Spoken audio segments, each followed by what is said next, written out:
하나님의 말씀입니다. 오늘 시편 144편도 다윗이 찬양한 찬양시입니다. 오늘 144편의 다윗이 찬양한 이유는 두 가지로 우리가 발견할 수 있는데, 하나는 하나님이 그에게 주신 승리 때문이고, 또 하나는 하나님이 그에게 주신 형통함 때문입니다. 그래서 오늘 이 144편은 몇 번에 걸쳐서 하나님이 주신 그 승리를 경험한 것과, 그리고 그 승리와 더불어서 형통케 한 것을 노래하고 있습니다. 오늘 그 다윗이 노래했던 이 찬양, 그리고 그 찬양했던 두 가지 이유, 승리와 형통함이 왜 이루어졌는가? 마지막 결론은 이렇게 됩니다. 우리가 하나님의 백성이기 때문이라는 것입니다. 우리 하나님의 백성으로 살아가는 사람은 복이 있는 자가 되는 것입니다. 오늘 저와 여러분이 그 복을 다시 한번 확인하고, 다윗이 그렇게 고백했던 것처럼 우리도 오늘 그 찬양을 하나님께 올려드리기를 소망합니다. 찬양하는 겁니다. 왜 찬양하는 거냐 하면, 하나님이 이 다윗을 승리케 하셨습니다. 근데 어떻게 승리케 하셨는가를 고백합니다. 그가 이렇게 고백합니다. 하나님께서 내 손을 가르쳐 주셔서 싸우게 하시고 내 손가락을 가르쳐서 전쟁하게 하시는도다. 다윗은 원래 어떤 사람이었냐면 목동이었습니다. 집안에서도 나이차가 많이 났기 때문에 8형제가 사무엘 앞에서 이새가 자기 아들을 소개할 때도 이 다윗은 너무나 어렸기 때문에 왕으로 세워질 후보로 아버지가 생각하지 않을 그런 아들이었다는 것이죠. 하나님은 외모나 그 나이나 또 힘이나 이런 것들을 보는 게 아니라 마음의 중심을 보셨기 때문에 사무엘에게 또 한번 하나님의 관점으로 사람을 보는 눈을 가르쳐 주신 것이죠. 그 다윗은 그때 목동이었습니다. 이 다윗이 골리앗 앞에 등장할 때에도 다윗의 신분과 자기의 위치는 형들에게 도시락 날라주는 막내예요. 그런데 그가 이미 골리앗 앞에 섰을 때는 강한 전사로 하나님의 이름에 합당한 용사로 승리하는 자로 서게 됩니다. 그 이유는 하나님께서 그를 훈련시키셨기 때문에. 그가 이렇게 고백합니다. 내가 집안의 그 양떼를 칠 때 고맥에서부터 그 양을 건지기도 하고 사자와 싸워서 이기기도 하였다. 그건 무슨 말일까요? 어린 소년 같지만 그 어려운 위기 가운데 하나님의 도우심을 경험해 본 자라는 거예요. 하나님의 도우심으로 싸워본 자예요. 그래서 이 어린 소년, 10대 소년이었을 겁니다. 다윗이. 그 다윗이 이 골리앗을 향하여 그의 생각에는 하나님이 나를 이렇게 훈련시켜 주셨기 때문에 지금 하나님의 이름을 모독하고 있는 그 골리앗을 향하여 더 분노했어요. 다른 사람들은 두려워할 때 다윗은 분노했어요. 그리고 그가 싸웁니다. 싸울 때 사울 왕이 준 갑옷과 칼이 아니라 자기에게 익숙한 것, 자기가 그 돌멩이로 사용해서 돌팔매를 해서 저 표적을 향하여 던질 수 있는 그 능력, 자기가 연습을 많이 했겠지만 사실은 하나님이 가르쳐 주신 거라는 거예요. 다윗이 그렇게 고백하는 거예요. 여러분, 지금도 하나님께서 우리를 그 싸움에서 이길 수 있도록 우리를 훈련시키고 계십니다. 어떻게요? 내 눈앞에 있는 곰 앞에서, 내 눈앞에 있는 사자 앞에서, 우리가 경험하고 있는 모든 고난과 어려움과 좌절할 것만 같은 그 삶의 그 무게들이 사실은 하나님께서 내가 원수 앞에 서서 승리하는 그 날을 위한 하나님의 연단이라는 것입니다. 여러분, 그 양을 칠 때 그 양들은 다 이 목동만을 의지하고 있는데 그 양을 해하는 사자가 나타나고 곰이 나타났을 때 이 소년은 얼마나 두려웠겠어요. 그렇지 않습니까? 근데 그때 다윗이 두려우니까 하나님을 의지했을 겁니다. 정말 어려우니까. 우리가 삶을 살면서 겪는 어려움들, 고난들, 사람을 의지하는 것이 아니라, 환경을 의지하는 것이 아니라, 나의 능력과 소유를 의지하는 것이 아니라면 우리는 정확하게 그 한밤중에 그 사자가 나타나고 곰이 나타나서 집에서는 이미 먼 길을 떠나 있는 이 양떼를 지키기 위한 나의 사명을 감당하기 위해 의지할 것은 하나님밖에 없는 겁니다. 여러분, 우리가 꼭 그 하나님을 그렇게 의지하여 하나님이 훈련시켜 주시는 강한 용사가 되시기를 축복합니다. 하나님이 그 승리를 주시기 위해서 다윗에게 이 노래를 부르게 한 것은 하나님이 나를 이렇게 훈련시켜 주셨구나, 나중에 고백했다라는 것이죠. 또 하나는 다윗이 그 승리할 수 있었던 두 번째 이유는 하나님이 건지신 겁니다. 오늘 이 144편에 보면 그 고백이 여러 번 나옵니다. 여호와께서 나를 그 원수들의 손에서 건지셨도다. 그들은 나에게 함정을 파고 나보다 힘이 세고 나를 죽이려고 할 때 그 위험에서부터 하나님이 건지시는 거예요. 구원하시는 거예요. 여러분, 우리가 그래서 이기는 겁니다. 하나님 나를 훈련시키시고 하나님이 원수의 손에서부터 우리를 건지시는 거예요.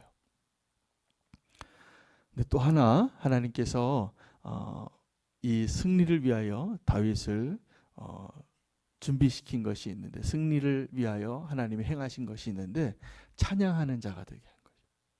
여러분, 우리가 찬양한다는 것은 내 힘과 내 상황과 환경에 개의치 아니하고 그 하나님을 믿고 의지한 거예요. 자, 이 믿고 의지하는 것이 어떻게 가능하냐면, 하나님은 다윗의 손을 또 다윗의 손가락을 훈련시킨 것뿐만이 아니라 다윗의 마음을 연단시키신 겁니다. 우리가 정말 승리하는 자가 되기 위하여 오늘 다윗에게 행하신 하나님의 세 가지 일들을 달라고, 또 분명히 하나님께서 저와 여러분을 그 가운데 인도하고 계실 것이라 믿습니다. 원수와 싸울 수 있도록 우리의 손을 가리키고 손가락을 가리키고 훈련시키시는 거예요. 원수의 손아귀에서 우리를 건지시는 거예요. 무엇보다 하나님을 찬양할 수 있는 우리의 마음을 연단시키시는 거예요. 여러분, 우리의 마음이 원수 앞에서 두렵지 아니하면 우리가 어떠한 위험과 그 대적 앞에서라도 반드시 승리하는 자가 될 것이라 믿습니다. 우리가 어려우면 하나님이 도우실 텐데요. 우리가 정말 죽을 것 같으면 하나님이 건지실 텐데요. 우리가 정말 갈 곳이 없으면 하나님이 피난처가 되어주실 텐데요. 우리가 믿음으로 살 때 다윗에게 행하신 하나님의 그 동일한 일들을 경험하게 하시고 승리하는 자가 되게 하실 것이라 믿습니다. 다윗이 그 승리를 노래하고 하나님이 주신 그 승리를 노래하는 것과 더불어서 하나님이 주신 형통함에 대해서 노래합니다. 그 형통함이 이렇습니다. 어느 날 보니까 내 아들이 너무 잘한 거예요. 한번 보십시오. 12절 말씀 보시기 바랍니다. 12절, 13절, 14절은 하나님이 형통케 해주신 그 결과들을 보는데 노래하는데 이렇습니다. 우리 아들들은 어리다가 장성한 나무들과 같으며, 이게 무슨 얘기냐면, 여러분, 저는 이 고백을 너무 많이 발견해요.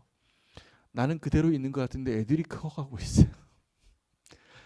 저는 진짜로 아직도 그 10년 전, 20년에 한윤호 같습니다. 그런데 어느 날 보니까 아이가 시집을 가고 대학교를 졸업하고 이 젖먹이였던 아기가 벌써 어엿한 숙녀가 돼 있는 거예요. 이 이야기를 하는 겁니다. 하나님 형통케 하신다는 것이 뭐냐면, 내가 한 일이 아닌데 이 모든 일이, 나는 물론 우리 자녀를 사랑해서 부모가 할 수 있는 최대한의 도리를 하겠죠. 사랑하고 보호하고 양육하고 공급하고 인정해주고 칭찬해주고 또 훈계하고, 이 부모가 수고하는 게 보통이 아닙니다. 그렇게 희생적인 사랑이 없습니다. 그러나 정말 이 자녀를 키우는 분이 우리가 아니에요. 하나님이세요. 하나님이 형통케 하시는 거예요. 우리 자녀들이 자라고 세워지고 건강하게 지켜지고, 그 고백이 참 우리 모두의 고백과 동일하죠. 이 다윗이 지금 고백하는 것이, 우리 아들들은 어리다가 장성한 나무, 어느 날 보니까 다 커 있다라는 거예요. 우리의 딸들은 어떠냐 하면 궁전의 양식대로 아름답게 다듬은 모퉁이 돌 같다는 거예요. 궁전의 가장 아름다운 돌을 모퉁이 돌로 사용할 겁니다. 거기에 온갖 장식과 금을 도금하고. 그런데 이게 하나님이 행하신 일이라는 거예요. 어느 날 보니까 우리의 자녀들이 너무나 잘생기고 너무나 예쁘고 너무나 사랑스럽고 너무나 어엿한 하나님의 놀라운 축복의 열매들을 보게 하는 것이죠. 그 하나님이 형통케 하신 증거를 이렇게 고백합니다. 노래한 것이죠. 우리의 곳간에는 백곡이 가득하대요. 우리의 양은 들에서 천천과 만만으로 번성하고 있어요. 나귀가 짐을 실었는데 너무 무거운 짐을 싣고 있어요. 부유하고 풍요롭고 넉넉하고 이 모든 형통함을 이야기하고 있는 것입니다. 어떤 또 형통함 이야기하냐면 슬픔의 노래가 더 이상 없어요. 다 기뻐하는 것입니다. 우리를 막는 일이 없고 모든 일이 손만 대면 다 잘 되고. 자, 이러한 형통함 여러분 원하시죠? 원하십니까? 다윗은 오늘 이 형통함을 노래했는데 오늘 이 다윗이 노래했던 형통함에 대해서 제가 묵상하다가 굉장히 하나님 전체에 행하신 일과 말씀 가운데 하나님의 백성을 축복하시는 내용들을 묵상하다가 제가 차이를 발견했습니다. 우리가 원하는 형통과 하나님이 원하는 형통이 너무 다르다입니다. 여러분, 우리가 원하는 형통은 우리는 성공하기를 원하지만 하나님이 원하시는 것은 우리가 거룩해지는 거예요. 우리는 부유한 자가 되기를 원하지만 하나님은 우리가 부욕해 하는 자가 되기를 원하세요. 우리는 오래 살기를 원하지만 하나님 우리가 영원히 살기를 원하세요. 우리가 영원히 살기를 원하기 때문에 하나님 우리에게 뭘 요구하시냐면 날마다 죽으라는 거예요. 날마다 자기를 부인하라는 거예요. 여러분은 오래 살고 싶어 합니다. 나 빨리 죽어야 돼 이렇게 말하는 할머니 고백은 다 거짓말이에요. 사실은 조금 더 살고 싶어요. 다 조금 더 살고 싶고 오래 살고 싶어 하는 거죠. 그걸 대비하고 그렇기 때문에 두려운 거예요. 이 오래 살고 나중에 살 때의 두려움도 그 기반에는 정말 오래 살고 싶은 거예요. 건강하게, 행복하게. 근데 하나님은 우리의 형통함보다 하나님의 형통함은 영원히 사는 거예요. 우리는 복수하기를 원합니다. 복수는 꼭 내 손으로 해야지 더 맛이 나요. 그런데 하나님은 우리에게 용서를 원하세요. 이게 우리의 기도가 되어야 돼요. 나에게 잘못한 사람을 용서한 것처럼 우리의 죄를 용서하여 주옵시고. 이거 날마다 기도하라고 주님께서 주기도문에 굉장히 중요한 내용으로 기도문에 넣으신 거예요. 우리에게 일용할 양식을 달라. 우리가 유혹에 빠지지 않게 해달라. 기도와 더불어서 용서하라는 겁니다. 이게 기도의 제목입니다. 우리의 형통함과 우리가 원하는 그 형통함과 하나님이 원하시는 형통함이 너무나 달라요. 우리가 형통하게 될 때 승리하게 될 것입니다. 우리가 승리하게 될 때 형통하게 될 것입니다. 그래서 하나님의 백성은 하나님이 함께 하시는 것을 날마다 누리고 동행하는 하나님의 백성은 이 승리의 노래와 이 형통함의 노래가 계속 이어지는 거예요. 이게 선순환이에요. 근데 반대로 승리하지 못하는 사람이 있어요. 죄의 유혹에 무너지고. 저는 어저께 퇴근하는 길에 뉴스 속보를 여러분 다 들으셨을 겁니다. 우리나라 서울시장이면 인구 한 4분의 1을 책임지는 지도자예요. 그 권한이 있는 분이시죠. 그 연임도 하고 물론 찬반이 있겠지만 너무나 그 역할을 잘 수행하던 한 분이 인생을 마감했어요. 짧은 시간이지만 제가 결론을 다 알지만 오늘 새벽에는 그 시신을 발견했다는 뉴스를 제가 잠깐 확인을 했습니다. 그 하루가 얼마나 힘들었을까. 물론 그 피해를 입은 어떤 사람도 굉장히 힘들었을 것 같아요. 근데 비극이죠. 우리 인생이 이렇게 연약하고 비극이 일어난 것에 대해서 제가 오늘 이 선순환과 더불어서 여러분 우리가 작은 싸움에 승리하는 일을 작게 여기면 하나님이 원하시는 승리의 기쁨을 누리지 못합니다. 그래서 오늘 작은 승리를 꼭 이루시기를 축복합니다. 안 그러면 악순환이 시작이 돼요. 이제 나중에 세상에 다 알려지면 더 상세한 일이 나오겠지만 제가 어저께 그 짧은 순간에 그분의 하루를 묵상했어요. 힘들었겠구나. 잃을 게 너무 많으니까 극단적인 선택을 했겠죠.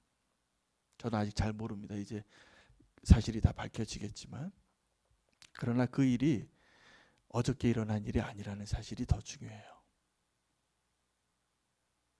그 일이 몇 년 전부터 이루어진 일이에요. 근데 하나님은 그에게 승리할 수 있는 기회를 주셨을 거라고 생각이 들어요. 여러분, 우리 성도들도 마찬가지입니다. 우리가 하나님 앞에 내가 온전히 승리할 수 있는 그 기회를 오늘도 주시는 거예요. 그래야지 하나님이 주시는 형통함을 또 누릴 수 있게 되는 것입니다. 우리가 하나님 앞에 하나님이 주시는 그 승리와 하나님이 주시는 그 형통함으로 계속 반복되어지는 찬양의 노래가 이어지는 축복된 삶을 사시기를 원합니다. 우리가 하나님 앞에 하나님과 동행하며 산다는 것은 축복이면서 두려운 일입니다. 우리가 은혜를 오해하거든요. 오늘 내가 이렇게 사는 것이 하나님의 은혜 안에 있다라는 것을 몰라요. 그러나 그것을 아셔야 됩니다. 그래서 내가 승리하고 그래서 내가 형통함을 누리고 있다라는 사실을 아셔야 합니다. 그래야 정말 하나님을 찬양합니다. 다윗이 힘겨운 나날을 계속 살았지만 그가 범죄에서 아마 오늘 그 박원순 시장과 그것보다 더 비교할 수 없는 악한 범죄가 다 드러났지만 그가 살아요. 그리고 하나님 앞에 하나님을 예배하는 자로 끝까지 그의 이름을 하나님이 영화롭게 합니다. 우리가 다윗의 이름을 어느 정도 소중하게 여기냐면 하나님께서 이 땅에 오실 때 우리가 그의 이름을 거는 거예요. 성경이 그렇게 기록하는 거예요. 아브라함과 다윗의 자손 예수 그리스도의 세계라. 아브라함도 연약함이 많더라고요. 그러나 하나님께서 우리를 구원하시고 의롭다 하시고 믿음으로 사는 모든 자에게 하나님께서 그 소망으로 하나님 우리를 승리케 하시며 형통케 하시는 그 길 가운데로 우리를 인도하실 것을 믿으시기를 축복합니다. 오늘 주님께서 진정한 축복이 무엇인가에 대해서 말씀하시는 겁니다. 그래서 오늘 우리에게 주신 오늘 그 하루를 승리하시기를 축복하고 그리고 그 형통케 하는 것을 누리기를 원합니다. 하나님의 형통케 하심은 운이 아니에요. 사람들은 요행을 바라고 운을 바라요. 이 화살이 피해가길 원하고 이것이 드러나지 않기를 원하고 나에게 복권이 당첨되기를 원하고 나에게는 늘 나에게 도움을 줄 수 있는 좋은 사람들만 만나기를 원하고 이게 형통함인 줄 알아요. 근데 오늘 본문을 잘 묵상해 보십시오. 진짜 형통함은 내가 만나고 싶지 않은 사람을 만나고 내가 원하지 않는 고난을 만날지라도 그것을 이기고 승리하고 감사함으로 하나님을 노래하는 자가 되는 것이 형통케 되는 것입니다. 오늘 우리가 원하는 형통이 아니라 하나님이 원하시는 형통함 안에 정말 행복한 주의 백성의 삶을 다시 새롭게 시작하시기를 축복합니다. 오늘 우리가 하나님 앞에 설 수 있어야 합니다. 오늘이 그 마지막 날이 될 수 있어야 합니다. 그리고 하나님 앞에 부끄럽지 않은 모습으로 우리가 함께 다 온전하게 하나님의 형통함을 누릴 수 있는 저와 여러분 되시기를 축복합니다. 우리 함께 기도하겠습니다. 하나님의 말씀 붙잡고 기도하겠습니다. 함께